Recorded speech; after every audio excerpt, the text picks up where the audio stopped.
Landscape architecture of the Exposition 1914. Vicki is a landscape architect and urban designer and president of the Estrada Land Plan. Her firm's mission is to design spaces and modify the land in a creative and ecologically sound manner.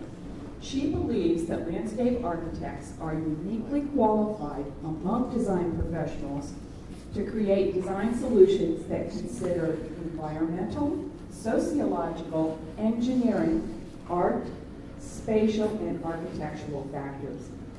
Three of the first high-profile projects we're mentioning, because they're tied into today's lecture, is Vicki and her firm work on the Balboa Park Master Plan, the Central Mesa Precise Plan, and the San Diego Zoo expansion, along with many others throughout our region.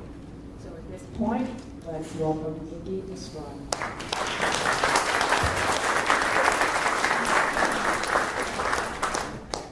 Sorry about the fan thing. I'm going, what is that noise? I went, oh. Yeah. I also have two wireless things on me, and to hope my skirt's starting to scoot down. So if you see me doing this, unfortunately it's not because I'm losing weight. So do we need the lights, or is it okay this way? I don't know. Better? And you can see less of me, which is even better. All right. So let me briefly go what we're going to talk about today. Some of you may not know who I am. I'm just going to talk a few more minutes about that. I'm going to thank everybody who helped put this together. I'm going to talk a little bit about what landscape architecture is, since that's the topic of this talk, and a little bit about the research I did. I'm going to talk about other fairs, other places. I'm going to talk how and why the Olmsted brothers got involved and review their plan versus the Goodhue plan in a way I don't think you've seen before, and how and why the Olmsted brothers quit. As you see, a friend of mine, a teacher at Cal Poly, Christy O'Hara, did a paper on the typology of the Olmsted brothers concept, which is pretty powerful little paper, and I'll review that. And then we get into a little bit more analysis of the site plan itself, and then a little bit about water and landscape issues. And then, since last few meetings, we've had a lot of questions about the current precise plan and master plan. I'm going to show you a few slides about that, because you may or may not know what's going on, and then we'll have time for questions. So very briefly, I lived in San Diego since 1955 when I was 3 years old. Went to Central Elementary and then moved to Claremont, went to Claremont High. Graduated from Cal Poly San Luis Obispo. I was an architecture major, and then with a year to go, I saw the light. Oh, sorry. No. Some of you have heard the story, but this is a true story. With a year to go, I took on my calculus and everything, and I went to visit some friends at Cal Poly Pomona, the inferior Cal Poly. And just kidding. Who went there? Oh. It was a Saturday, and it was fairly quiet, and then they were very proud. They were architecture students about their campus, and then they showed me their lecture hall, opened up the door, and this hall is just jam-packed full of students. And on stage, there's this guy with a cane and sitting there kind of crouched over. And I swear, like in the Blues Brothers, when you walk in, and it says, "Have you seen the light?" And the light kind of comes down. Well, this guy on stage, I didn't know who he was. Right when I walked in, he goes, "Imagine the earth as a canvas." He goes, "Architects put dots on that canvas. Engineers connect the dots. Landscape architects are the only ones who can paint the canvas." And I went, what the heck? I was an architect. I was a little offended by that. And it turned out, and I didn't know till 2 years later, that was Roberto Burley Marx talking. And that was a Labash conference in '73 or so, a national conference of student landscape architects. So I went back to Cal Poly and then began to realize that, you know what makes a city great is not an Eiffel Tower or a building, it's what happens in between. How people act, how the placement of buildings. And that's landscape architecture, which you've seen a little bit more. So that's why I changed my major. I didn't mean, there are exceptions, architects in the audience. Not everybody sees it as little dots, but the few landscape architects that are here, Vaughn and Scott and a few others, I think you know what I'm talking about. As I said, I'm a landscape architect, and 29 years ago I started my office. That's hard to believe. So some of the projects that I've worked on, I'm not going to go into this, but as was stated earlier, I have done quite a bit of work in Balboa Park, San Diego State, the fountain in the middle, Obi Skate Park, a whole bunch of typical things. So who helped me when I found out 3 months ago that, or whenever it was, that I was going to do this, I started doing a lot of homework and research. Some people who were particularly helpful: Mike Kelly, Nancy Carter, Christy O'Hara, the teacher I mentioned, David Marshall, San Diego Public Library. I spent quite a few hours in the California room. San Diego Flora Society, Historical Society, or and the Save Our Heritage organization. So very briefly, because the title was, last month we had the architecture of the exposition, and the topic this month is landscape architecture. Now, when I say landscape architecture, did you expect to see a whole talk on plants and stuff? No, I expect to see how architects can design spaces between buildings, streets, and street furniture. So you came to the right place. Yes, Yes, you did.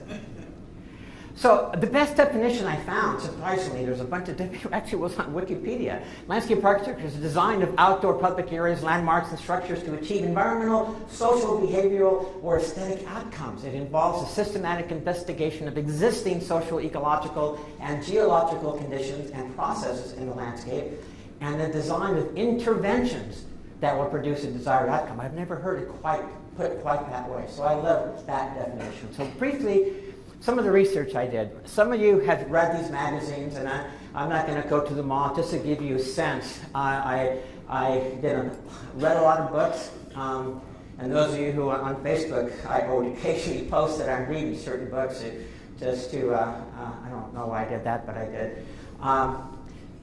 A lot of interesting books that I had not really been aware of. California Garden from the Flora Society has a 3-month-in-a-row issue about this. The Philistine, which is a periodical of protests, by the way, if you didn't know that, actually had a whole section on the exposition itself, the guidebook, and the book that Mike Kelly helped put together. Richard Merrill, who was a friend of mine, I would visit him at his home here toward the end. Incredibly knowledgeable person, and if you don't have this book, buy it. I mean, it actually talks a lot about what I'm about to talk about as well. This is the California room in a new library. Hi, Joy. And that's just one cart, okay? It took me like 5 hours to go through every one of those. Are the park board files of the record of San Diego, and I had not seen some of the things, and I'm going to show you some of the things I found. This is a letter that basically says 1913, December 2nd, asking that the name Balboa Park be given to the park itself on the original onion paper. Okay, so I found all sorts of neat things. This is an invoice from John Nolan to the city asking for $219,000 for some of the planning that he had done. Okay, and this was very interesting. This is a person who actually got requesting the exclusive right to park automobiles on the 6th Avenue side, so he could make money for people who could park on that side and go across the bridge. So again, very interesting things. All the way they were very concerned that some of the surrounding houses, 1914, there were outhouses on their property that were very unsightly, and I'm sure not smelling so good. So they were asking him to get rid of the outhouses. So, I mean, again, it may not seem relevant to the topic, but it really was. This is from Bertram Goodhue, original letter insisting that the temporary buildings be knocked down. Okay, so the temporary buildings, he said, they're designed to be temporary, they should not last. He didn't quite get his wish in that regard. So at the end, just so you know, I had 3,333 files that I had collected, and in 52 folders.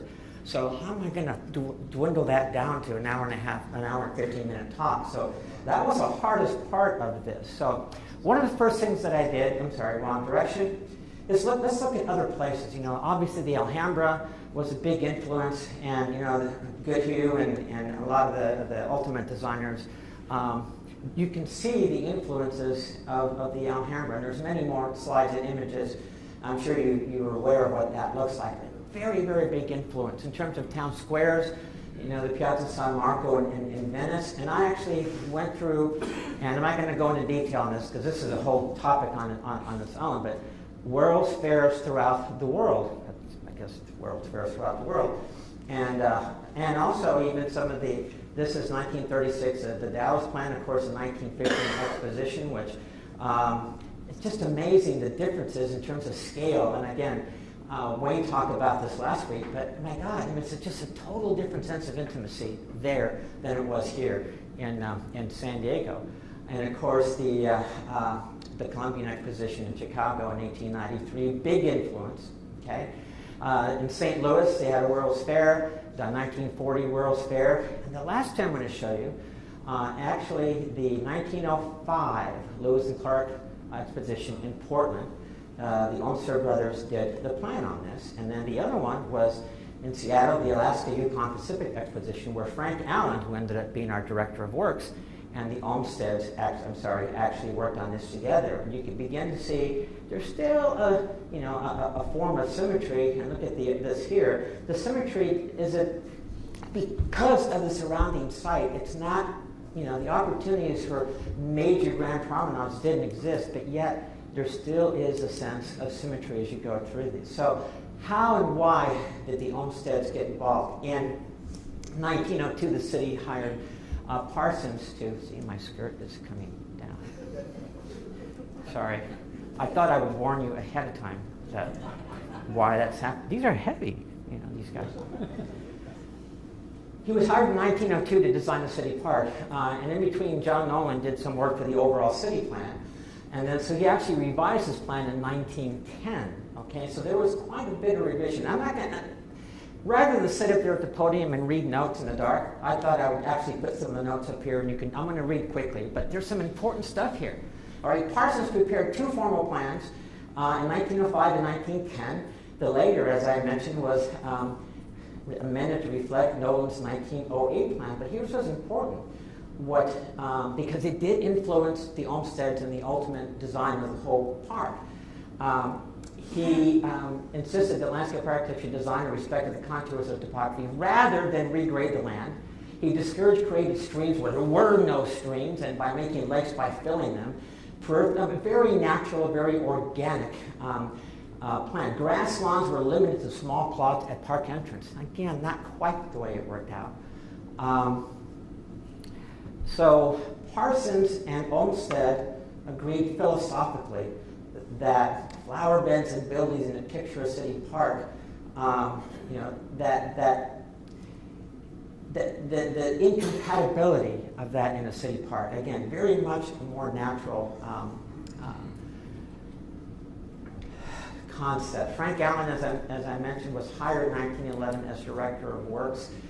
And because of his knowledge of the Olmsteds, they were chosen because of the 1906 Lewis and Clark Exposition and the 1909 Yukon. Now, other people were interviewed. Here's what happened. Well, I'll show you later what actually happened, but this is important. Frederick Law Olmsted Sr., okay, the big guy, argued that Southern California gardens and landscapes usually imitated East Coast and Northwestern European designs, with only small concessions for subtropical climate. And that comes into play later, okay?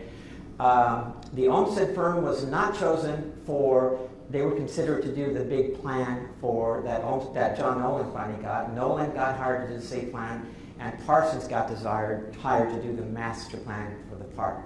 So they were actually considered to design that as well. Now, John had a certain philosophy. He did want to maintain the park's character, and very much honor the plan done by Parsons. He pledged to protect the existing wild shrubbery in the canyons as much as possible.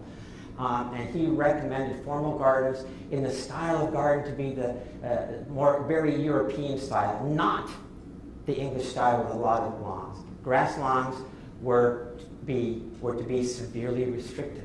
Okay, again, where that kind of thinking certainly comes into play today, right, with our water restrictions. So, in terms of some of the roads and so forth, again, very natural To serve the masses, expedition would be connected to it by existing streetcar routes. Mike, Stepner would be happy that there wasn't a whole bunch of parking lots, right, Michael? That in the park. Other things that I found. This is a letter from John Olmsted. This is kind of funny. John C. Olmsted of the Olmsted brothers said, "We strongly recommend that all the firing of rifles, except by the man employed shooting rabbits, be prohibited in Balboa Park." Okay, this firing had already been he did not agree with that. He didn't get his wish. As you can see, the army, of course, came in and took over. But I found it very interesting that he didn't feel that this park was the place to fire anything except to kill the rabbits, which was interesting. I also found in my files actual invoices. This is the original onion skin invoice from the Olmsted, and they got into detail. My God, on this day I ate meals for $3.10 and $2.70. I mean, there were just pages and pages of all their invoices. So I probably know more about what they ate than I ever wanted to. Here they are, John C. and Frederick Law Jr. All right, so as you know, and Mike talked about this, and so did Wayne last time. Goodhue, and I'm not going to get into all the history why they were hired and all that. Clarence Stein worked for Goodhue, and it turns out that he actually did a lot of he was given certain responsibilities, like the California Quadrangle. He kind of designed that, and some of the exterior spaces. Now, he didn't do the, quote, landscape, the planting part of the exterior. He actually did do some of the garden designs and so forth, and there's a drawing coming up I'll show you. This is from the newspaper, and of course the Olmsteds at first, and this actually made it sound like this is the ground plan that was adopted by the grounds committee, and there it is in that corner. But one of the things when you see this, you don't really get a sense of scale, where we are. We're used to seeing that plan, and for some reason this plan, it was oriented sideways, right? But what I did, for you to get a sense of what that meant in the park, I superimposed this plan to scale over the entire Balboa Park. And let's zoom in on it. And there's some basic differences. The Olmsteds, of course, Gold Gulch, where the Japanese garden is now, back up in here. The canyon went all the way back down this way. And as you'll see in a minute, they proposed accessing one of the accesses to the core of the cultural area by 2 bridges. And it turns out that was some of the rationale that Goodhue and the others said, well, if we can get by with 1 bridge, that's 2, it's going to be cheaper. But as you saw earlier, and that's the reason I read you a lot of that, they did not want to do a lot of grading, a lot of filling. They wanted to let the edge of the mesas and the contours basically set the tone. Balboa Stadium was there, and that's pretty much in the same location. Okay, but every time I saw this drawing, for some reason, I always thought it was smaller, right? But you don't really realize how big it is. Now, when you look at the ultimate plan that actually resulted, I did the same thing, right? And you can begin to see, wow, that actually did go further north. But let's put them together. And there's always this notion that the Olmsted plan was very much to the south and the other plan was on the north. But the entire overall Olmsted plan, you can see, actually extends quite a bit further north. And of course, it's an aviation field. And they actually did have a laguna, a small lake plan appear in the northern area as well. Okay, here's with the ultimate plan put on top. So I thought it was important to kind of see the difference between those 2 plans. And again, don't think that I'm going to read all of these words. But when that happened, and then Goodhue and others, Spreckles, and I'll talk about why Spreckles advocated for moving it to the north. But there was a lot of opposition, as Mike talked about last time, or Wayne talked about, and Mike before. But here's an example of one of the letters. I beg of you to use your great influence in persuading the rest of your commission to put the exposition as contemplated, to not put in the middle of the park, basically to put it where the Olmsted wanted. So there was a lot of people, prominent people, who did not want it in the middle of the park. So what happened? I mentioned my friend Christy O'Hara, teacher at Cal Poly. She did a paper, the Olmsted Brothers Ecological Park Typology.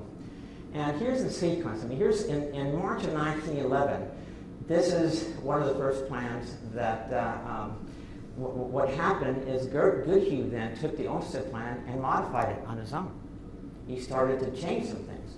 Well, what happened, here's a little text. Goodhue's ideas wholly changed the landscape design to be sympathetic to his building. Again, it's an ongoing argument between architects and landscape architects, and that does happen sometimes, but this is Olmsted. He neither celebrated the site's topography nor designed a landscape suitable to the climate. And he arrogantly wrote, John, formality is the note of all Spanish garden architecture, and I can't conceive, indeed, I may as well, quite frankly, say I don't know any American public park in any effect that would compete with the bridge permanent buildings. So Goodhue's design removed all the terrace gardens lining the plaza with trees and created planting courtyards, which are seen today. His idea for the Spanish garden design, large formal design in a manner of I can't even say that, maybe Comte. But the Olmsteds had a lot of terracing, a lot of very European style. But there was a basic inherent difference. Then later in April of 1911, the Olmsteds countered with another plan. Okay? And then further yet, in May time 1911, you can see it's still being modified. And finally, June 1911, Goodhue said, you know what, screw it. This is where it should go. I want it in the core of the park. Right? This was one of the first drawings they did, Plaza de Panama, Plaza de California, and where the Orchid Pavilion was eventually to go. So it's been very interesting to see how how that actually developed. But I was not aware of some of the politics behind it. This is important. John Spreckles, maybe he was kind of like the old Papa John, Doug Manchester of his day. He actually owned both newspapers. The most wealthy and influential citizens of San Diego, Spreckles had invested in much of the town's infrastructure, including transportation. When the cable car company went out of business in 1992, he bought it and converted it to electric trolleys. He built the city down and purchased both newspapers, holding a real monopoly. He had been speculating on land north of the park, okay? This is interesting. Foreseeing a cable car line in the middle of the park for fair visitors that could help extend trolley service to the property he owned to the north, he withheld important financing until the fair site location was moved further north. Okay, I did not know that. Okay, so there was it's not just design based. There was a lot of money was involved in the decisions. Okay, this was the banter back and forth. You must realize, of course, Goodhue and Allen do not realize that a park is not created to be a frame of a lot of public buildings, no matter how beautiful it might be. It is created for the purpose of giving recreation and pleasure and peace to the public, who, in order to get the rest and happiness, must find a place which is quiet and peaceful and as far from the thoughts of features of civilization as possible. You know, look at Central Park, right? I mean, that's you can see very much that influence. What Christy O'Hara said, and this is the last slide in the sequence, pretty interesting premise.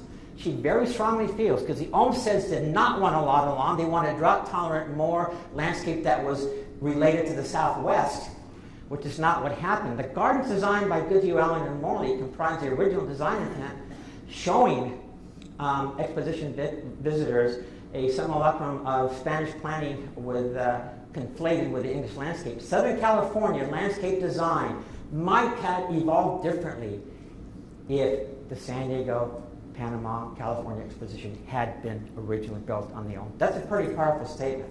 So she feels that if the Olmsteds would have won and their concept would have stayed, the evolution of the gardens throughout the Southwest or California might have been different. You can disagree with that, but I found that kind of interesting. So let's look at the plan in a little bit more detail. You've all heard about the, just spend a few minutes watching a video. You can see pictures, you know, but it's kind of different to actually, so since it was a silent film, I will act as your narrator. So unfortunately, this movie they got some titles wrong. They actually said this is happening, and then the image that follows is not what the title says, as you will see. But again, you get a different sense of movement. I mean, you can see all the still pictures, but when you see people walking across the bridge and kind of a panoramic sense, you get a different spatial experience. And as we start to walk across the bridge, you begin to see the gateways. And I'll show you some more slides on that. Because, I mean, is that architecture or is that landscape architecture? You know, it's a little bit of both. Okay? And we're panning here to the north. Kind of a panoramic view here then from up on top, looking down, and gradually going, of course, that's where the art museum is now, and we're gradually panning to the south. And I got better resolution pictures we'll talk about later. There's the electric trolley station here in the background on Park Boulevard, near Park Boulevard. Look, but you can see people actually moving in the plaza, kind of the way it's supposed to be today. Just a slight political commentary on the side. Maybe not big, round, boring paving, but that's a different topic we can talk about later. So again, veering off to the right, again, it's a different feel, and it's not a very long video. The California building, which is, of course, the Museum of Man, it's at $750,000. And there's the gateway, and of course, there's some controversy whether Gill or not designed that building, but there's still, again, Wayne talked about that, and so did Mike Kelly in a little bit more detail, that, you know, so pan up to the north, something, I mean, that is, you know, it's in St. Mark's Square, it's the tower, it is the identity, you know, and again, is that architecture or is that landscape architecture? They're wrong here. It says horticultural building containing specimens of vegetation all over the world. And you're going, okay, well, I can't wait to see what did they show. What's it saying? It's the front of the Museum of Man again, right? So whoever put this film together, I mean, it was 1950, and I guess you can't really be too critical. The editing techniques maybe got confused. And then the next one is wrong too, but a few more, it's just different. The Panama Canal exhibit costing $200,000. My God, that was a lot of money at the time. And I'm waiting to see what the Panama Canal exhibit, well, so I didn't know the Panama Canal had that. And here's a miniature reproduction of the locks of the tuna of the Panama Canal. So is this going to actually get it right at some point?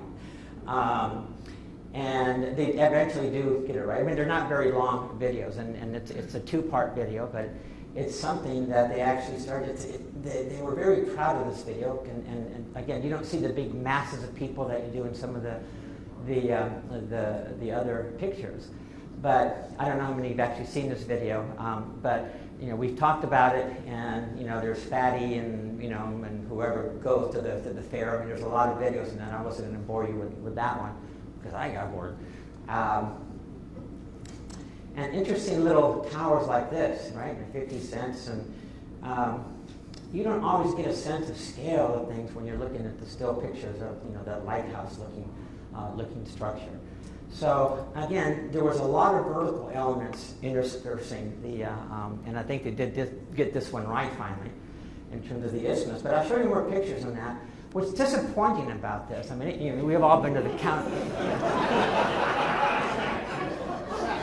Some things don't change, right?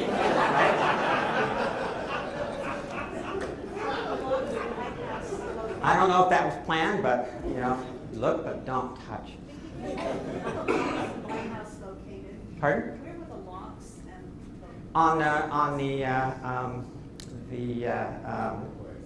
the midway, the isthmus. Okay, so Yeah. towards where Yeah, I mean, I'll show you more images of the isthmus. The hodgepodginess, is that a word, of the architecture is very interesting.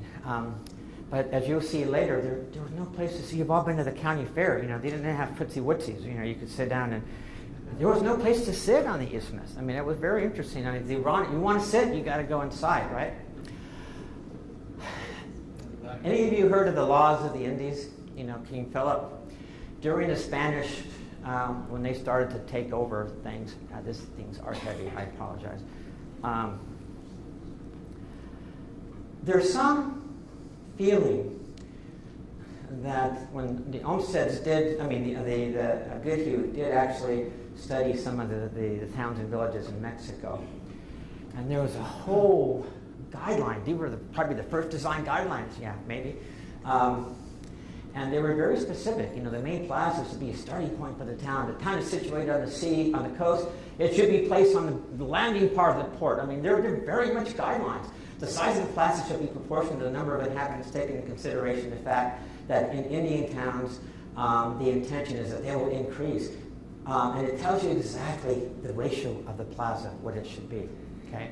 And on the Indians, one of the things that I found reading this, I'm sure those of you here read this, my goodness, the attitude toward the Indians, they butchered Father Sarah, I might argue it might be the other way around in some ways in terms of their lifestyle, but it was like the savage Indians, and even at this time, in the 1915, it was still very, the Indians, I mean, almost, you go to watch them at the Painted Desert like a cage, is something that was definitely not integrated like we are today. Some of the graphics from the laws of the Indies in terms of town squares and their proportions, Plaza de Panama, the laws of the Indies, you can begin to see some similarities in terms of what those forms and shapes should be. Even the location is arguably the California Building Museum, man. Most people, if they didn't know better, they'd say it was a church, right? It looks like a church. Okay. This is what the laws of the Indies say. That's where they said the church should go. I mean, so you can begin to look at that and go, wow, I wonder if it's coincidence or is there some subconscious that they really look at that in terms of the design. You've all seen this image, the last two lectures have shown us as well, but what I find interesting is the evolution of some of the spaces. Note the Plaza de Panama in this sketch is just a series of green squares, not a hardscape the way it ended up. Pretty big difference. The big lake, which actually the Olmsteds have talked about, and some of the things that you see that the Olmsteds actually conceived actually were incorporated in the final plan.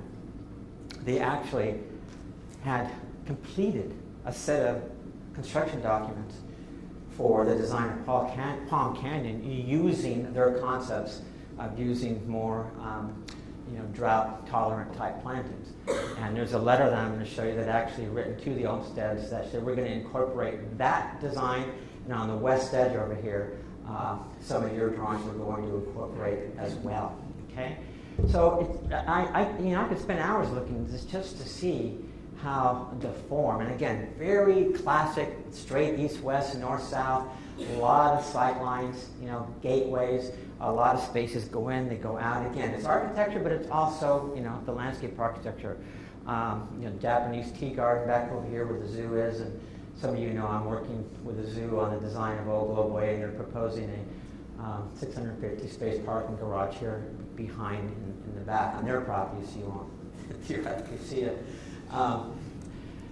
Let's go into detail on the plan a little bit more.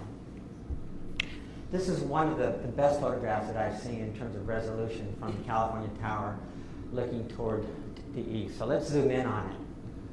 And you begin to see the isthmus back here and the Alameda in front of it. You have the model, the gardens over here, and you have the International Harvester Building, and you have their model grove concept.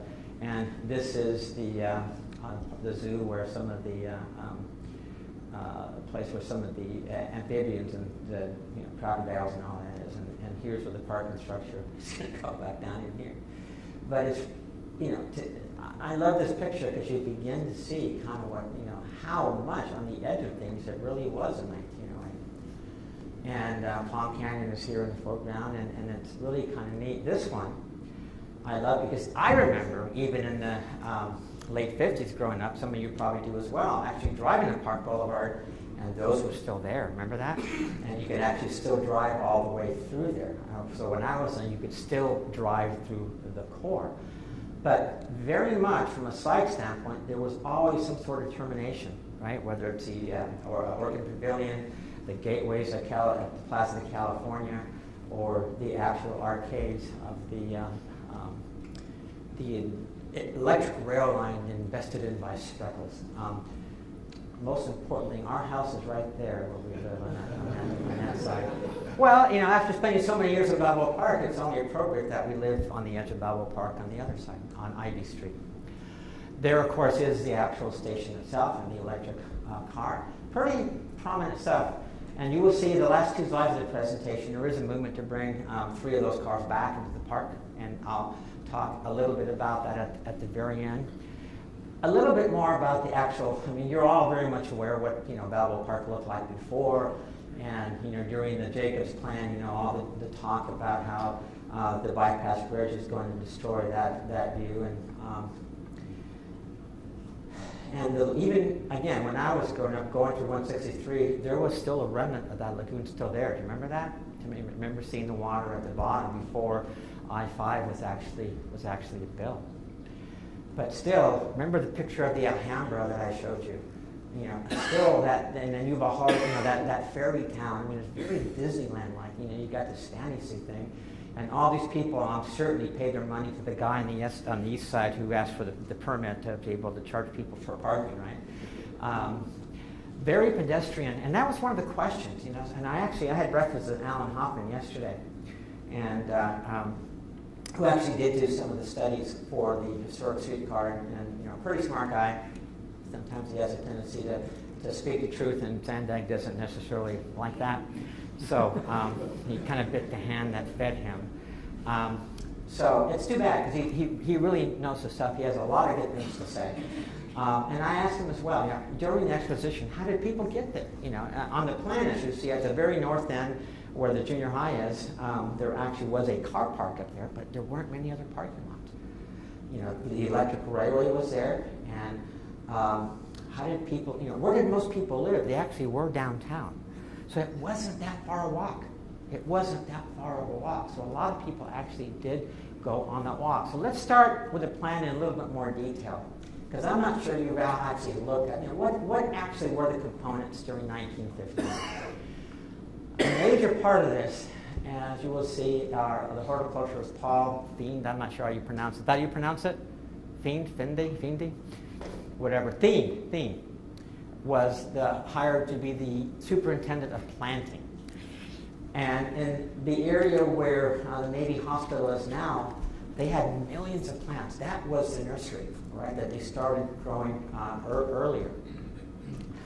And I'll show you some things about the nursery that I was not aware of. But Pepper Grove, it was still called Pepper Grove then. Okay. This plan did not actually fill in. The canyon, President's Way, all that didn't get fit till 1935, right? So during the 1915 exposition, they still respected topography, pretty much. There was a few canyons filled in on the 6th Avenue side and so forth, but for the most part, it really wasn't as bad as it could have been. And there's the railroad station we just showed you.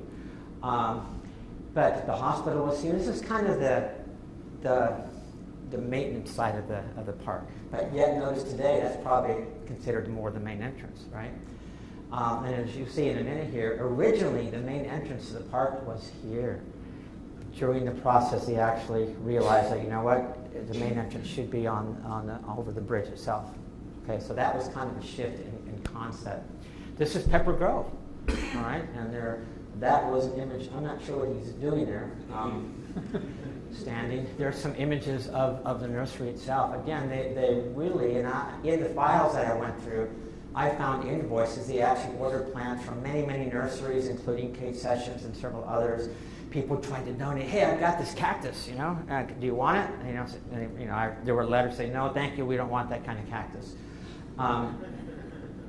As we move north, here's the site plan for the isthmus, and this is the Alameda. Two similar but totally different character, almost parallel forms. This is the typical midway with all the rides, and as you see in pictures, just to remind you, incredibly eclectic, hodgepodgey, diverse, if you want to use that word, character and feeling.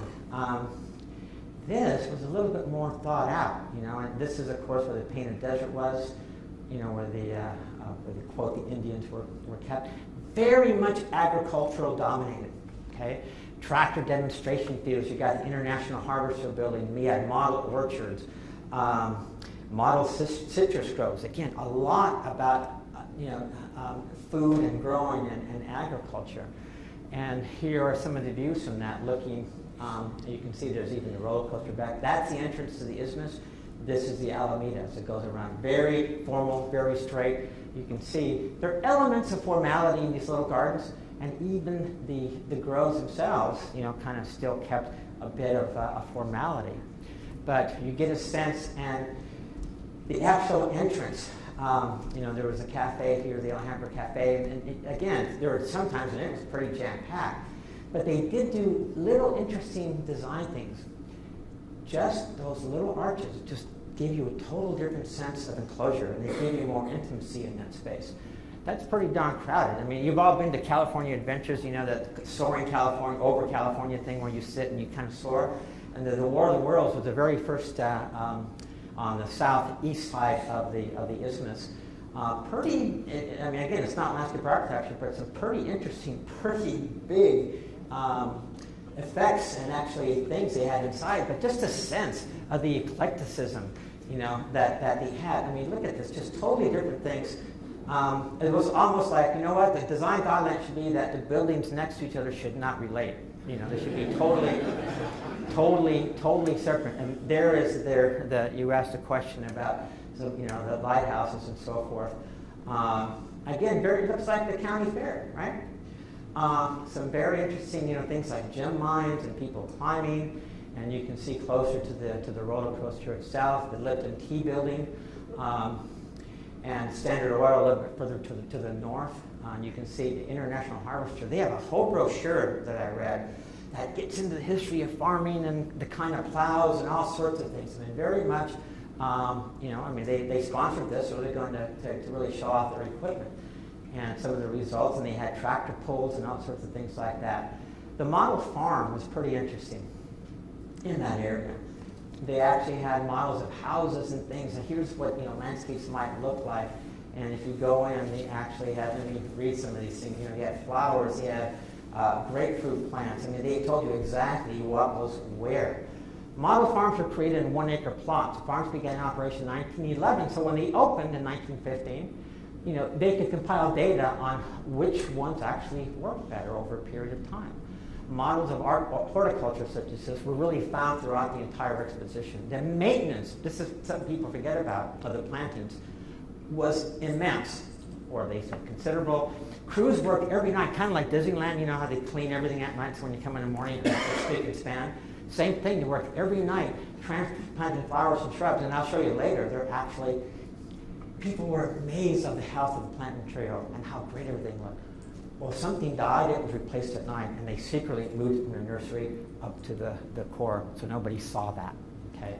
So, pretty interesting stuff. This is a model farm. You can begin to see, and some good concepts today that could be brought in, using urban agriculture in your house. I mean, how many of you there's definitely some movement to try to, now to in terms of sustainability, to darn it, if I'm going to have a tree, why not make it a fruit tree? I mean, really begin to be more sustainable in that regard. And here's more images from the model farm itself. Okay, just a series of different scales and how you could do all the way from grape arbors and all sorts of things. So pretty interesting place. Now, going all the way to the north, the Painted Desert. Yeah, as being I'm part Yaqui Indian, Southern Arizona, Sonora. So it's a little bit demeaning, to kind of see pictures of the Indians in this kind of a setting. But again,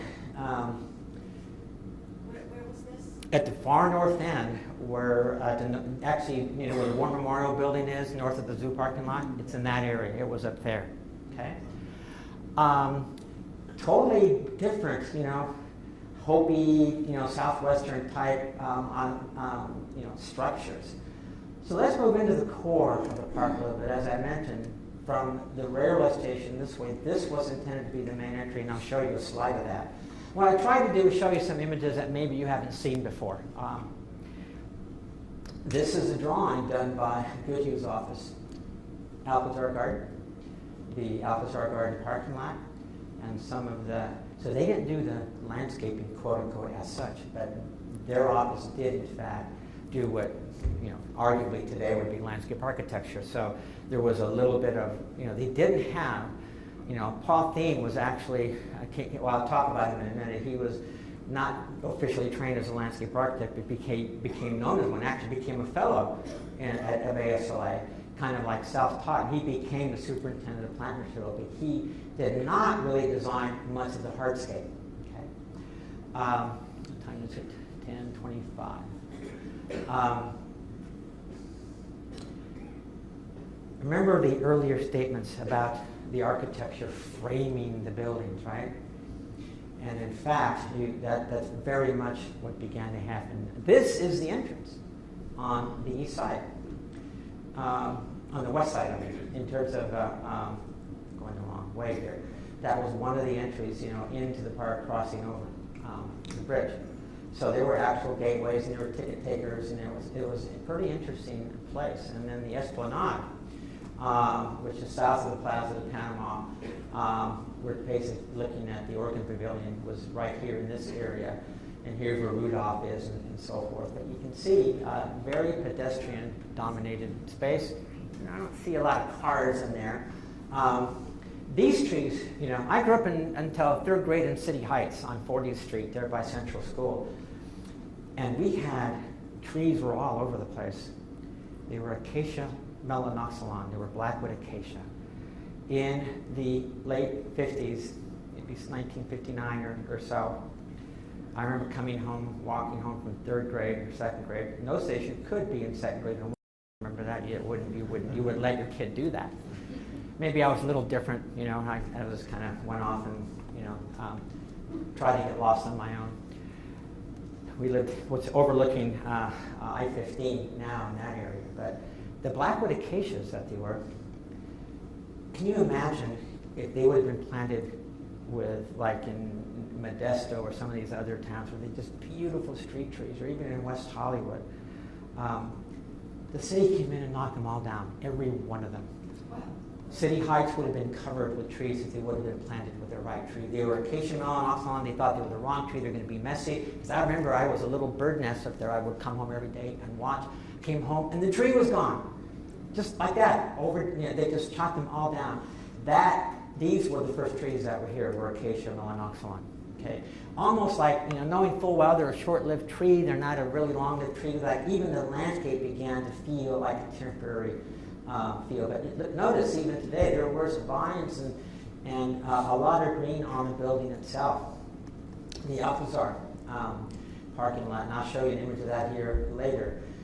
Take a look at some of the benches and things going around. Again, there's a combination of very hard concrete, and there was a lot of wood looking again toward the Museum of Man. A lot of arcades, clearly, and arguably that is what ties the entire area together even today.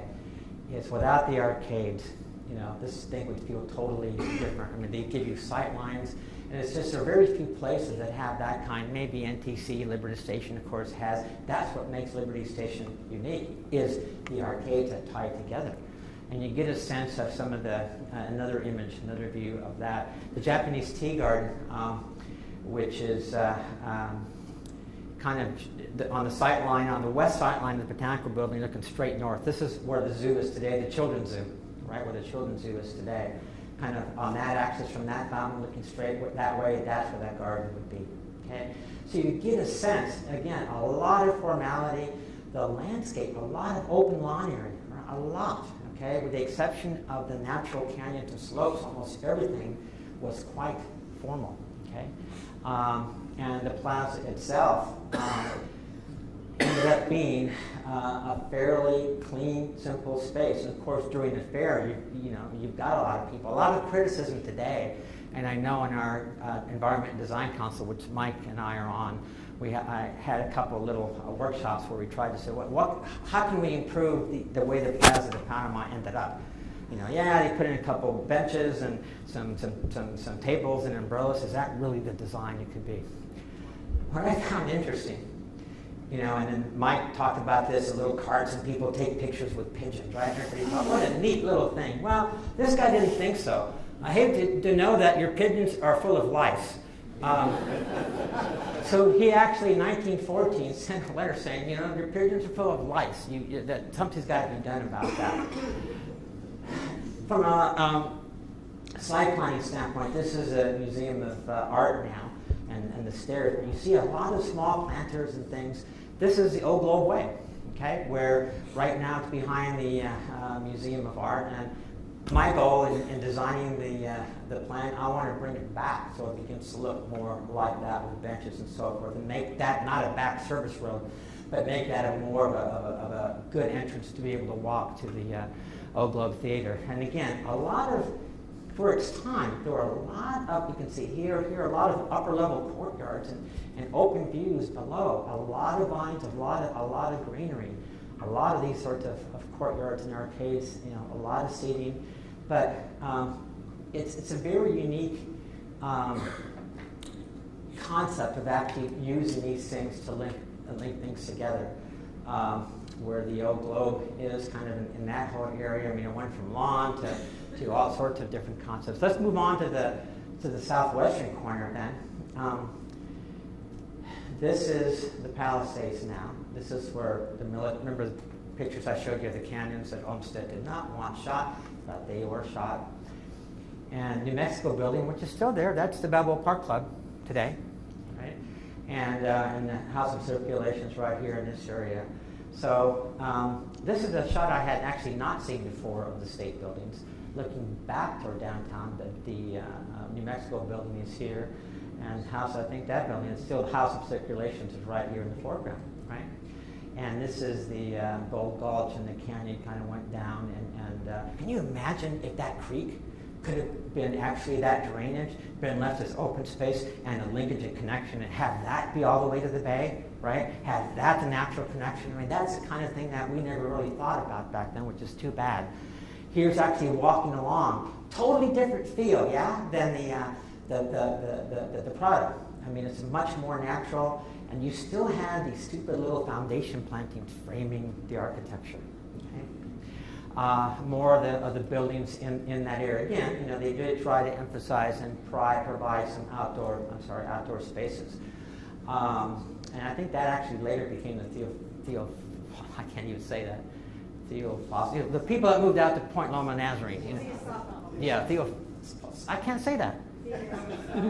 Theosophical Institute. Institute. But look, there was saying that not everything was paved, right? And maybe they were ahead of their time from a stormwater standpoint in terms of impervious materials and pervious materials, right? So and there's the Balboa Park Club, looking back toward the north. This is a drawing that Goodhue's office did. West Point, kind of look familiar? So it's, there was a lot of concept that Goodhue's office did, back and forth. I mean, they used that concept a lot. So let's almost done here. I want to have some time for some lots of questions. I guess if you push the forward button, it would be better.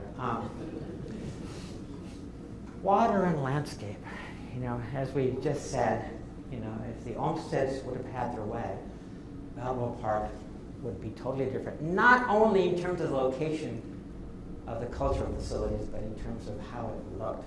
That is the natural appearance of Balboa Park. We've got the toyons, you can see some of the native plants there. The early landscape of the park was nothing like how it would appear during the 15th fair. The dry desert mesas were scattered with only cactus and chaparral for vegetation. The need for water was a huge issue for the park and San Diego as a whole. By the 1890s, many of the trees planted in these early efforts were dying. Okay, no water. In response, the San Diego Flood Company volunteered to ship water into the site at no expense. That's a major decision. In 1903, a water system, extensive plantings, and a grading plan were initiated. And what if that wouldn't have happened? And they were forced. You guys want to wake him up over there. He's supposed to. Okay, just making sure. It's like we're in can't fall asleep because you got all those badges on you anyway. Here's a letter actually from the Department of Water. I deem it my duty as superintendent of the Department of Water to call your attention to the amount of water being used in Balboa Park for the month of May, and the comparison with the month of May 1913, the year before, okay? And basically saying, we got to do something about this. So there were those at the time who were very concerned about the amount of water. Now, I'm not going to read a whole lot, as I said, but on occasion it's just easier for me to read some of this. The landscaping of the site, it actually proved to be one of the most difficult aspects of the exposition. The hard pan, as you know, they had to dynamite for some of the trees and drill to plant the large trees. Why is that moving? Is there an earthquake? Upstairs. Oh. Okay, because so I'm just making sure. You're okay. Yeah. If it starts shaking. We're still sitting. This is kind of old building, They actually had a mill on site to provide not only for construction of the buildings, but they actually built the planter boxes. Okay, 30,000 planter boxes. Last houses were built in the nursery and throughout over 1 million plants throughout the gardens of the fair. The amount of planting was astounding. In 1912 alone, records show that 50,000 shrubs, imagine that, were planted on the fairground. Plants were brought in from all over the world and showcased with exhibit of what native life in those areas was like. So I guess in that concept, you see, you know what, you can't go to Europe, let's have a little mini Europe thing here. When the Lipton exhibit, he brought 200 young trees from Colombo to create a tea plantation. They were transporting glass boxes, and workers from Colombo actually came to make sure they were planted correctly. Okay, so it's very interesting how they did that. This, you can see. By the way, I didn't scan these. I had my little phone camera at the library because I've asked them, is it okay to take pictures? Or they're going to charge me 20 cents a copy. I said, screw that. So with my camera, I just took pictures of these things with my phone. But this is an invoice from the Olmsted brothers. They started to actually, they were asked to come up with plants initially, 10,000 Coprosma barriana cuttings. So they actually, this is what they said had begun to be planted. So they did more than just sit and do some plant. And once, before they quit, they actually done quite a bit more detailed work. They didn't know where the plants were going, but they said, you know what, we got to think ahead. Let's start planting now. Unlike the 2015 years. I'm sorry, Steve Russell. I didn't mean to, I know you're on. I didn't mean to add on. Sorry. Paul Thien, as I mentioned, he was a German from Germany. He was named superintendent of planning. He actually, I believe, did work for Olmsted a little bit as well, but he was definitely more horticultural based. And some of the manuals and some of the guidelines, the programs, the actual exposition flora, you can see he actually put it together. And there was a little guide, goes on for many pages, all the plants that are used in the park. Some of the nurseries I mentioned earlier, California Nursery, Kate Sessions, all the plants, even 300 Quercus agrifolias. Where are they today? The local native oak trees. So you begin to get a sense of what actually we're starting to order, and even a letter to Paul, just to see the politics in terms of the plants were short and we have not had sufficient time. They weren't big enough. Here's another one from Paul. That we are not in the market for cactus, as I said, but we'll, just in case we need it, we'll communicate with you in the future. These are more images of the nursery itself.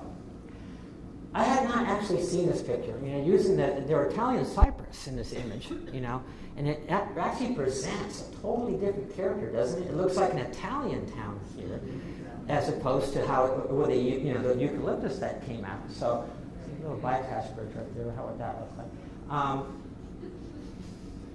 The bridge, obviously, it was exaggerated a bit. It was a drawing, and it's taller than it really was. So it's interesting how the vertical nature of the bridge, the vertical nature of the trees, it's a composition that kind of makes us, wow, it's a very serene, very Italian feel. Construction, here's some of the grading when you started grading on the site, and just a few construction pictures. You can see the buildings weren't even done yet, and they were actually smart enough to, let's start planting these trees now. And if you notice in 1915, all those pictures of the acacias on the Prado, they were pretty good size already. They've been growing for a few years. They actually did think ahead, which is a good thing. And I think that's Paul right there. He always had his little beret. And they did, that's an Ericaria, a big giant abundant tree that was being transported by horse. You can see some of the trees. This is closer to 1915 and 1914. You can see the trees have already grown up. Look at them and look at them. Okay, so it has grown. They did. I think these were eucalyptus that they started to plant. You can see. I have several pictures going up Park Boulevard with steam tractors pulling some pretty big trees up. And you can see, how the landscape was actually, integrated. The design-wise, it's a different story. It really does. It was meant to frame the architecture. Irrigation. One of the few pictures of actually, you can see it actually irrigated with water. Is it really necessary? Certainly today, I could not see, we wouldn't do that with lawn, and all the parts that we have, we just don't, we can't afford that kind of a thing. And evidently, there are those in 1911 through 1950 who felt the same, that this is not what should be here. Okay, and there are places, where clearly very European type character with the urns and so forth. This is in 1915, the pavilion that was at the west end of the Alcazar. We were hired, 15 years or so ago. I lost track, maybe more. If you remember, that was knocked down way back. So we actually went in, found all the original drawings, and recreated it. So we did the drawings to actually recreate that, almost the same view of what was there. So I'm pretty proud of that, of actually finding the drawings. A lot of it didn't work, but we actually were able to. And there's a lot of weddings there in the garden, so we kind of recharged that area.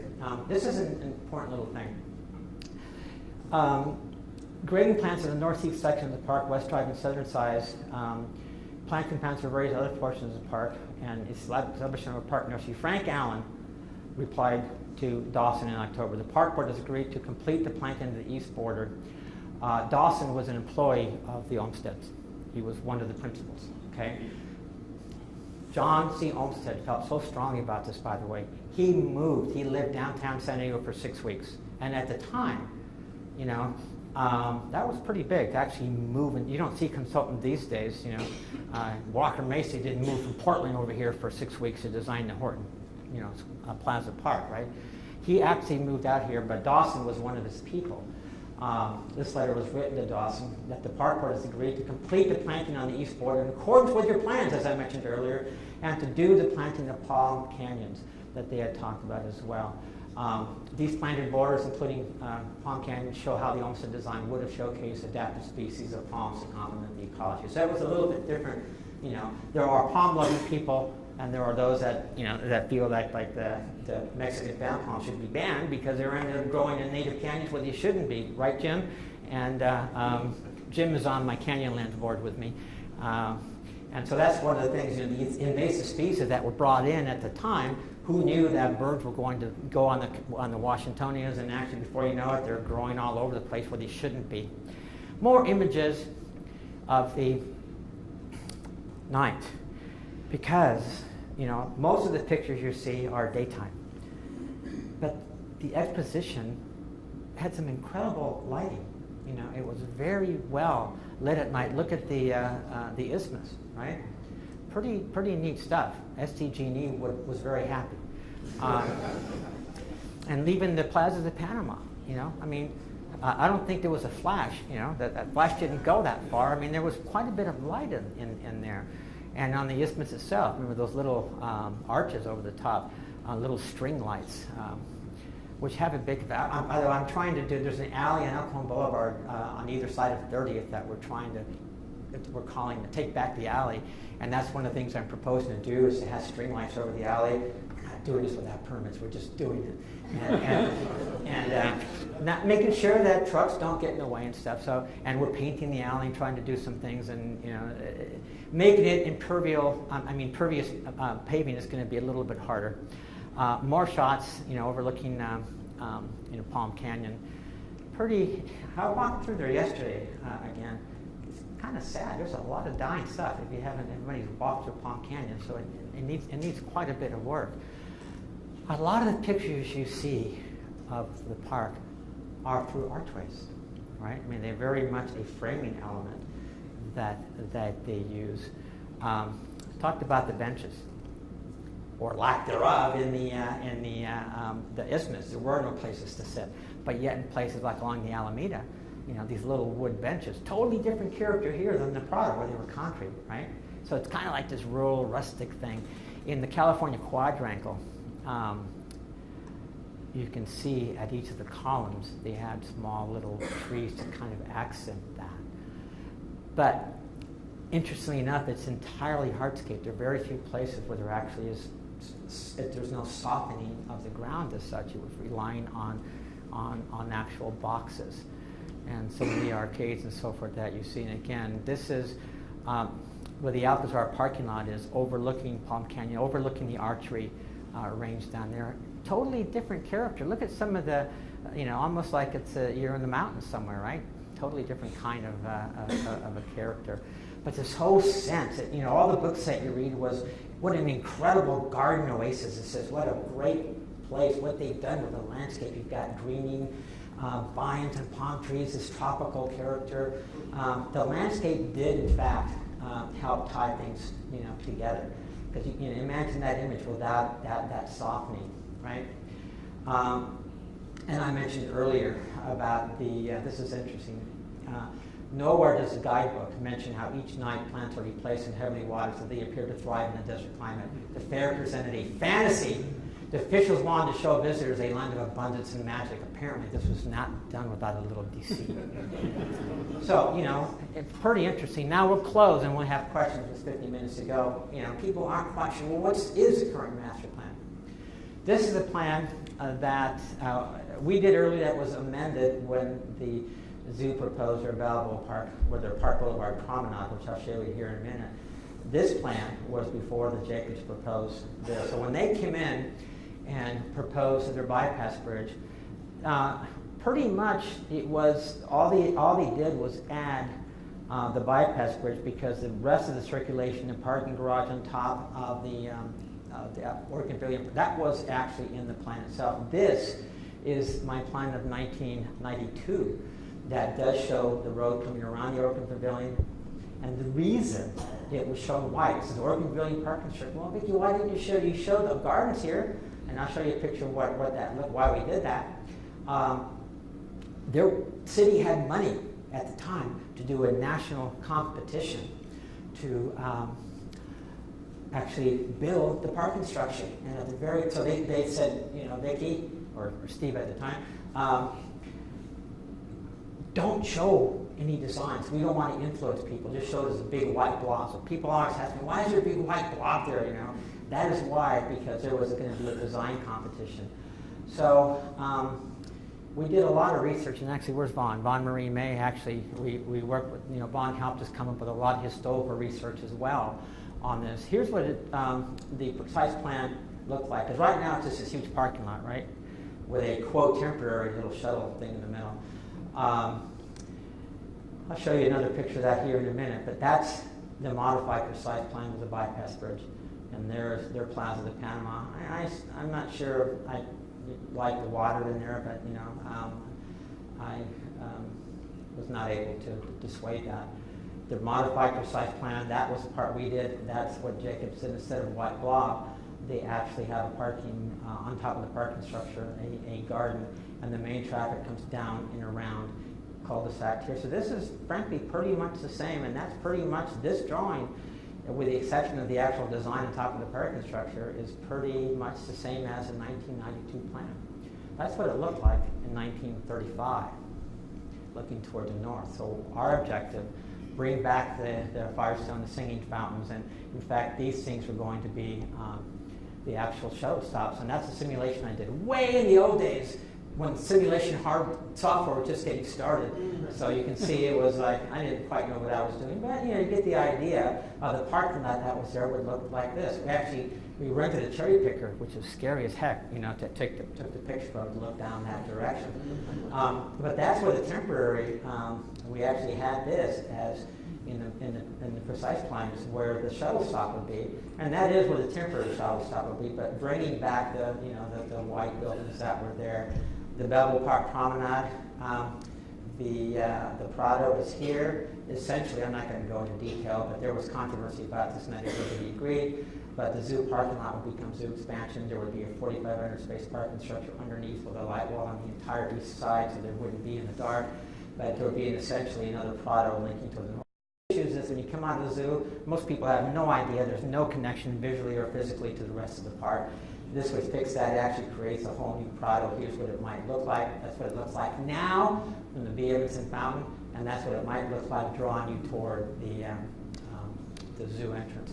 I mentioned the historic trolley. Alan Hoffman sent me these yesterday. He's had several options. He actually prepared these for Bob Filner. And when he was mayor, because he was very much behind this, and I forgot his name, who owns the free trolley cars. One of the concepts which Alan seems to think is very viable, and I know Mike's students in his class, and when we did the design charrettes for the Balboa Park Promenade project, this is not the first time a bridge across Florida Canyon has been mentioned. So I mean, whether it's that kind of bridge or another arch bridge, I don't know. But the notion is that the streetcars would take people back, rather than have the streetcars go up and down here and compete with the rapid transit, the bus rapid transit. The buses would go back. I mean, the trolleys would go back and forth there. So, very much. That's 209 slides in an hour and 15 minutes. So we have a little bit of time for questions.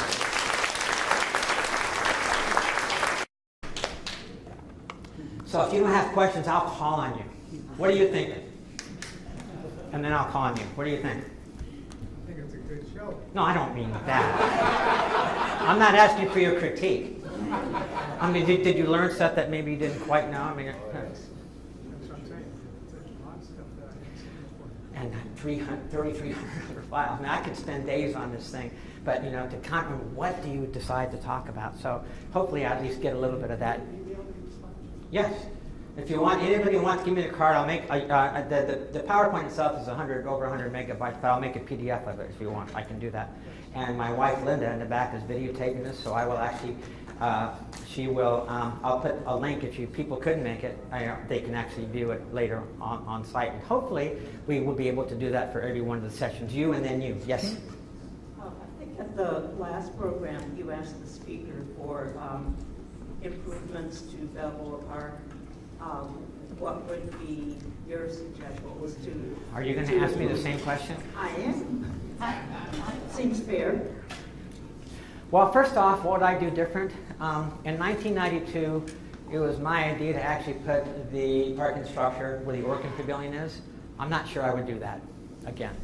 I probably would put it in a parking structure and below grade, everything green roofed on the east side of Park Boulevard. Okay, so there was a park on top of it, but you have a very green parking structure and a shuttle system that works, kind of linking everything together. That's convenient, like every few minutes. I mean, not waiting 15 minutes for the next shuttle to come around. That would be one of the first things that I would do. I would get rid of the parking in the Palisades right away. I think that's when you saw the simulation, I would bring back what it looked like in 1935, at least, honor that. It's been talked about. I am not a fan, and I know there are those that say, well, Vicki, why not put a parking structure underneath the Plaza de Panama or underneath the Palisades, like they did in front of in Golden Gate Park, right? They did that parking structure underneath. Why not do that? And in fact, the Soho actually hired architect, what was his name? I forgot. Who actually, came up with a plan that he proposed putting structure underneath parking underneath the Plaza of Panama. The problem is how do you get to it? I mean, there was just way too much crossing. Everybody has ideas. I know you had ideas, and many other people had ideas. But you asked me what would I do? Those are some of the first things I would do: is get rid of the parking, begin to actually put the parking, and not put it all in one spot. Okay. And I know what Mr. Stepner is going to say. Mike has always felt, and I remember specifically when he was on the design charrettes, he didn't feel we should have a single parking space. It should all be based. People should come like the original intent that I read to you via mass transit. The problem is our mass transit isn't there yet. But there's little things I would do. Right? If you want to actually use a trolley, how many of you? My skirt is falling down. Taking the flyer to the airport from downtown. A little loop every few minutes, just goes back and forth. Why isn't there something like that called the Parker that goes from the trolley station just back and forth? Just that. If you take the trolley, you get off at the Smart Corner. How do you get to the park? Right? There's little things like that could really begin to encourage things. I would begin to get rid of little lawn areas that you just look at. I would only leave lawn areas that are functional, that you picnic on or something else. So if you do your laughing yoga or whatever it is, I just don't think we can afford spaces like that. I would begin to make this, and there is in fact the Friends of Balboa Park having water-wise subcommittees that some of you probably are on. that is very important, are looking at ways to really reduce the water costs in Balboa Park. So there's a lot going on. Does that kind of sort of answer your question? Yes. Okay, good. Oh, wait, she had her question first. Oh, back there. Never mind. I'm not in charge of the questions. Vicki, you mentioned briefly the zoo's plan. Yes. And as I recall, it was to bury the city parking lot largely and expand the zoo into that area and connect the zoo with the rest of the park. That died basically because of the lack of funds. Oh, it didn't die. It's still in the precise plan. As is, just so you know, the current approved precise plan and master plan for Balboa Park include the bypass bridge. Okay? Even though Jacobs pulled away from that, it is still, because when I'm working with the House of Pacific Relations, we want to add a few more houses. I was told, Vicki, you got to amend the Jacobs amendment, not the one before. So it's very interesting, and there were some people saying, why don't we go back and renege that, get rid of that one? But that's still the case. It's still in precise plan. The problem is $200, $300 million to build it. That's why that doesn't happen. However, that amendment actually showed a staff parking lot on city property, which is the origin of that 600-place parking garage, which the zoo is working with the O Globe and others. So at nighttime, there'll be 650 spaces available at the total zoo expense that O Globe patrons can use right next door. 650 spaces, which opens up. That's going six. forward, right? Oh yeah, we had a meeting yesterday on that, so that is going forward. So I'll let you choose. You showed the text with the comment that the rejection of the Olmsted plan completely changed the trajectory for landscape in Southern California. And I just wondered how much you agree with that and how much the landscaping of the exposition affected how we landscape this region, in your opinion. Okay, it didn't quite say that. What it said was, her notion, Christy O'Hara's notion, was that if the Olmsted plan would have gone forward, then the direction of Garden Center, California would have gone in a different direction. Again, and she feels very strongly about that. I mean, that's pretty major stuff. I'm not sure that's the case. San Diego was, there's Los Angeles and other places. I mean, so I'm not sure that that's quite as strong as she makes it out to be. And I don't think that, oh my God, we got all these open lawns and the landscaping and planting of the exposition actually led to what other gardens look like. I don't know. What do you think, Scott? Do you think that's the case? I think when anything is done well with a lot of money, it influences people. I know, like the Getty Gardens. Yeah. Those cactus that are on top of the roof there are so photographed, then they've been replicated so many times. Agreed. Vaughn, what do you think? I think it launched movements, floricultural movements, agricultural Yeah. movements. That's what expos do, is launch ideas. Yeah, Vaughn is a landscape architecture historian, so she knows her stuff on that. So, I think there definitely was an influence, but not quite as strong as. I don't think it would have changed everything. Yes, sir. I'm sorry I picked on you when you fell asleep. You were just absorbing the thought. Absorbing. Yeah. Yes. So let's talk about the eucalyptus. Yeah. In Balboa Park as an invasive species.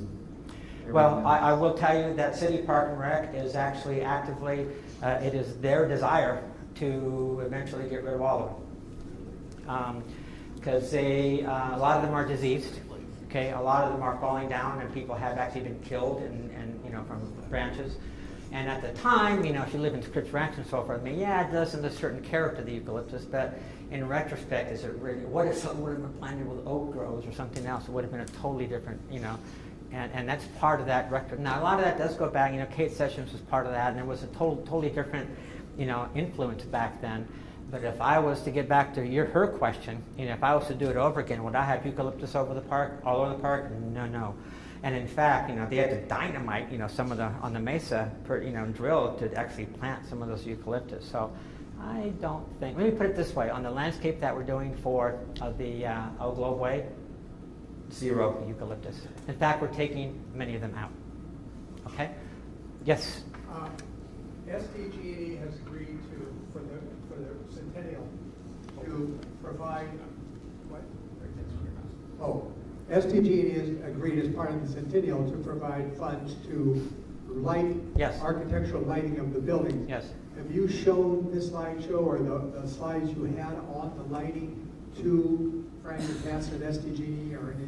I have not. I'm sure you've seen him. I mean, Steve Russell. I mean, I'm sure that's been talked about, has it not? They've seen them. They've seen them. You've seen them. So there's going to be some lighting apparently that will be able to be permanent because it's historic. Some will be temporary. Yeah. because it's Centennial. Okay, I understand if you ask me a question, some of you might answer the question. I'm going to call. If you're better qualified, I will do so. Oh, Scott and then Patricia. Can you go into a little bit about what some of the hardscape materials are that were original that aren't there now? There wasn't asphalt too much. There was a lot of DG. Yeah. There was a lot of DG, and there was some concrete. And you know, there's some notion that historically the bridge, Laurel Street Bridge, you know, there's asphalt now that, you know, should it be concrete or asphalt again? You know, so there's surprisingly enough, maybe from a cost standpoint, but there was a lot of pervious materials that they used to use. And they didn't have that much hardscape. But note, you know, in the plans I showed you, how many parking lots did you see? You know, not that many. But the intimacy in terms of, you know, using a lot of bricks and other pavers, and they didn't do that a lot. We notice a lot of pictures are pretty simple, plain concrete, and they relied on the ornamentation to do that. I mean, I think that's pretty much that's the way I feel. So, Pat, Patricia? Yeah, Are you still photographing it? on the lagoon that was on the location for 163. Well, as I said, I remember, I mean, that actually, well, you've seen pictures, probably I think last month if you were here, that there was one image that showed this incredible big lake, right, looking toward the northeast, and with a bridge in the background. There were boats and gondolas, and that never obviously happened. But that was not a natural pond, it was a man-made pond, okay? And it was kind of put in to kind of frame, you know, the bridge itself. Gradually shrunk and shrunk to the point where actually I do remember, at least I don't have a fan, growing up as a kid when 163 looked a lot more lush than I used to love that street. It was like the greenest street I could think of, road I could go. But once you went around that corner, right on the right-hand side, heading to the south, their water was still there until they built, one of the worst, there's two things in my opinion. I'm going to get in trouble probably by a few people, but the two worst things for Balboa Park was I-5 and the Navy Hospital. And the Navy Hospital should have frickin' gone out to Murphy Canyon where it should have been. And they flat out lied to me. I remember a meeting, because I was working on a master plan. They promised me that if you're driving on Park Boulevard or walking, you were able to continue to see to the east, and none of our buildings will block your view. That's BS. You know, all you see is the building itself. So that I know C3, well, he's already gone, but was very much behind that as well, and Mike, you as well. That Navy Hospital should not have been there. That was the biggest intrusion, and we should have. We being so military oriented, we let that happen. Not your question, I got sidetracked. But the pond just gradually dried up, and then when they built the 4th Avenue off ramp and the off ramp from 163 to 5, they eliminated the pond. But I have pictures of the pond. I mean, there were some lilies, and it was a pretty nice pond. It wasn't easy to get to. It wasn't people from the top. You had to go for a bit of a walk. We're overtime. It's all right. Okay. Vicki? Yes, sir. Do you know what's actively being done now to improve the appearance of Plaza de Panama? Well, let's see who's the mayor today. Is he bringing the cars back? Well, Kevin Faulkner he was in the Park and Recreation Board. You know, he came from a park background. You know, he's not the most liberal guy. I have not talked to him. I remember I met, you know, with Todd Doria and Bob, and actually when I met Bob, to Bob's credit, he said, "You're right, we got to get rid of parking." And he did it. He just did it. He didn't ask for anybody's permission. Now, I told him to do it right. You got to take out the asphalt. You got to do this kind of paving. It's going to cost $500,000. Well, I don't have it. So he just, next thing I knew, he did it on his own. I don't know who he asked who did it for him. But and then 2 days later, there's big, you know, skid marks on there, and even and Steve Ruffalo, I think, came to one. We had a kind of take over the plaza what it should be like. We had little picnics there, And I was there yesterday. I don't know what was going on Good Friday, but I went all the way to Yupus. I couldn't find a single parking spot. I parked in my secret staff spot that nobody knows about. It was terrible yesterday. But in terms of our design council, now the Environment Design Council, we had a couple of charrettes, and I've fallen behind a little bit. It was my job to actually do a drawing showing what we've come up with. We've came up with some actual recommendations to circulation-wise, but that shuttle bus, if we turn it so it comes before Alcide, not past it, you don't have to have all these cars going in the middle of the plaza. And frankly, I'll say it now, gee, has the world fallen apart with the bridge closed? No, so don't frickin' reopen it. And, and go from there. Sorry, that's my opinion, but very, yes? Vicki, you did a lot of research, and thanks for taking us on that journey. What was the most interesting thing you discovered, and also any takeaways, or have your vision for the park or anything about your thoughts on the park design changed because of what you discovered? How much time we got? Go for it. Fine. Okay. We can leave at any time. We're not. Well, and some have. Your first question,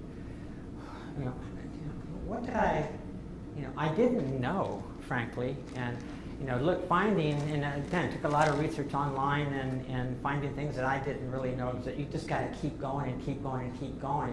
And I found that white paper that my teacher that I knew did, and I didn't know that existed.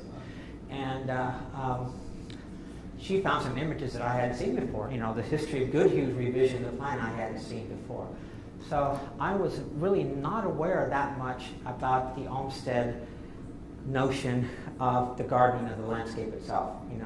That they were totally against the framing of the buildings. I didn't realize that tension. There were a lot of letters that I saw back and forth between the two, saying, "You dumb, person, you should not use that kind of landscape." And they, at the while, and which is interesting because the Olmsted, they recommended that Goodhue be hired. So at the end, they started to kind of butt heads. So it's interesting how all that happened.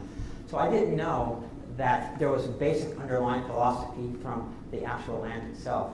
But I do agree, in all that retrospect. Was it the right thing to do? Important question, to put the core of the park in the middle. Or would we be better off putting the park by San Diego High School? And in retrospect, and seeing what the park has become, and with all the traffic congestion, I hate to say it, but I think in retrospect, I think it would have been better to put more intense development on the edge and actually have the middle more natural and minimize the grading and not fill all that stuff in. So I did learn some things. Was not aware of the politics. I didn't realize that Spreckles was a big part of that, you know what? If you don't do what I want, I'm not going to give you the money. I've heard that before somewhere. But, don't take that. Yes, Susan. I was just wondering, when people talk about I can walk around with this. the Plaza de Panama Yes. and how it needs to have something more happen to Yes, it. what should it be? Well, I guess I wonder because a lot of plazas throughout the world are big open spaces, so I wonder what's wrong with it. I will tell you what's wrong with it, okay? It's not so much the design, it's the programming. Part of the issues, there's the Prado restaurant, right? And the Museum of Art has a pretty good little restaurant there. They're inside their little thing, right? And here's the problem. That little lemonade stand on the corner by the House of Hospitality, they have a master lease. They're the same people who have the Village Grill, okay? The same people. They do not want any of the restaurants to come into the plaza because they have the final say on that because it would compete with their lemonade business, I guess. So the first thing I would do is actually bring some outdoor areas. The cafe from the museum had the Prado restaurant. Instead of, they're pretty full. I'd actually have another area on the plaza itself. Not just these little hokey random tables. Actually have a little bit more order. I would not have made it one big consistent solid paving pattern. I think it needs a little bit of breakup from color and texture and so forth. I'm not sure it needs water the way that the Jacobs people proposed. but they also had a very thin layer of water, so that water could be turned off and you wouldn't know it's there. So to me, it's actually having the, if you know Fred Kent and his project for public places, a lot of it's about programming. It's related with design, but I don't think it needs a whole lot more design, except for, like we talked about with the design council, is get rid of the cars totally, not even turn the corner, and even not have the shuttle go in the middle, have the shuttle cut the corner south of LC, so the entire core is one consistent plaza. That's what I would do. Another question? What's your I'll repeat your question. What's your opinion about the landscaping in 163? What's my opinion on the landscaping along 163? Well, I can see both sides. I mean, as I said, growing up as a kid, there was that beautiful lawn. It reminded me of George Washington Parkway. You've been in that in D.C. I mean, it had a lot of the same character. It went on and on, just as gorgeous. How many of you, when you had visitors in town, you drove through that? You did it. You drove because you were proud of 163. I'm not sure I am today. It mostly looks like it's weeds. The lawn is gone. They let it go into an unmowed situation, and because several people, and I can see the point, they're about safety because the way it was designed, and if it's a little bit wet, you put your brakes on and you would skid, and people would hit the trees in the middle. The biggest visual barrier that they put in there are those the wood barriers to keep it. That's totally changed the character. Okay, so it's a funding issue to some degree, which is too bad. And all the sycamores, that could have been, remember all the great sycamores that went through there? Even though they weren't there naturally, it looked like they should have been, so it felt right? It felt right. It don't feel right anymore. It's not good English. Yes, ma'am.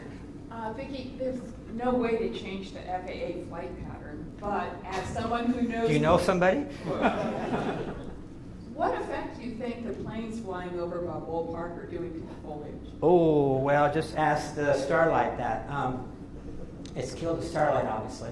I mean, as a kid, anybody ever play at the Thero Music Festival? They had the dual pianos there. That's where I learned how to play piano, and my piano teacher made me go to Thero's. We had recital every year underneath the flight path. But those were the electric jets, days PSA electric. It wasn't quite as noisy. Don't get, it's a whole other topic. The airport should have been at Miramar, period. We just didn't have the guts to make that happen. We don't argue with the Navy. Look at the hospital, right? So I think it's had a major impact now. We live in South Park, but we're not directly we're in Ivy, so we see the planes in the distance. I don't hear them, like Allison Whitelaw lives directly underneath it. So it's a little bit more dominating there. But clearly, if you've been to an event in the outdoor area in the core of the airplane museum, my mind's gone. It definitely affects the quality down there. The automotive museum, all that whole quality down there, those things get loud. Even though they're getting less and less, it will never be quiet. So I think it definitely has an impact, and all of that would change. Brian, you're quiet. I have a question. Okay, next. What about putting a parking structure where Starlight is? That's been talked about. And being that Starlight is just sitting there closed up, not doing anything, and topographically, that actually has been mentioned by a lot of people. I have seen that drawing. And being that there's a parking lot right there, instead of having a parking lot, across the way, why not have it closer so they don't have to take the shuttle? That's a possibility. I'm not one that necessarily feels that you have to have parking as close as possible. It is a park, for Christ's sake, so you can walk a little bit, except for, obviously, for handicapped people. I mean, there is that issue, and the Alcazar's been, they're going to reopen this week, I think. That's going to so that, there's obviously, those sorts of issues, and then but if you have, if handicapped people are able to park through valet at the for going to the Old Globe, then that there are ways to do that. But I think that's something that the next go round should definitely be looked at. Yeah, because I don't know what else could go there. And it just costs too much to enclose it. Those studies have been looked at, so that noise would not be an issue. Yes, Brian. I do have a question. How did your research include the governance of this process? The only agency I saw was the Parks Commission. They were surprisingly powerful. City Council? They did approve things, but in all the letters that I found, I didn't find anything from the mayors or the city councils. It was run a lot by some of the rich people, you know, the Spreckles and so forth. Have things changed? And this was a World's Fair, so there wasn't a separate World's Fair. Well, it was you know, the exposition, but there was a separate. Well, you saw the letterhead where it actually had their own little entity. Yeah. So once the park board created the exposition, they kind of hired their own people. They were their own thing. So the city didn't. In my research, I didn't find that they were involved that much in the decision-making process. Even, you know, maybe in the selection of the consultants up front between Nolan and Parsons and Olmsted, and that's about it. Is that the signal that we're done? I was looking to see if there were any more questions, but we have presents for you. You don't need presents. Oh, I don't have this book.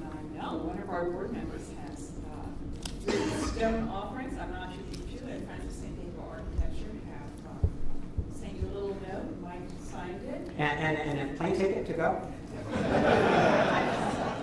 I've never been, so that would be great. No, the book is very nice. Thank you. That makes me want to go. Now, don't forget that next month will be our panel discussion with Mike Stabner and Mike Kelly and Jim Hubble and Wayne Donaldson and Vicki. Also, I'm going to re-mention that we have visiting us today Gary Marcus. Please see him about his new project, Friends of Balboa Park Adopted Plan. We don't have time right now to do that, so Gary's raising his hand, talking to him. A lot of you are plant lovers, and so his adopted plot is lovely. Thank you all for coming, and don't we want to thank Vicki.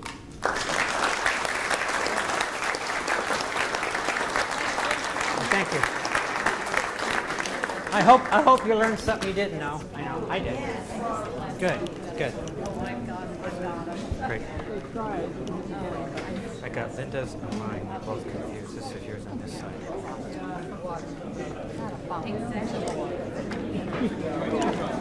Great, thank you.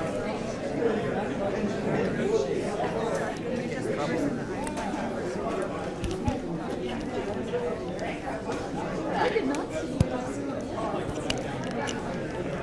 The website is launching this week. All right. So you can go right to the website, tell you what you need, and if not, you can leave me an email on the website. That's okay. That's what I see. I was like, I remember her name when I saw the card. I was like, I know I definitely need to work when I was working before for another firm. I remember. Okay. Yeah, great stuff. We do a good team together sometimes.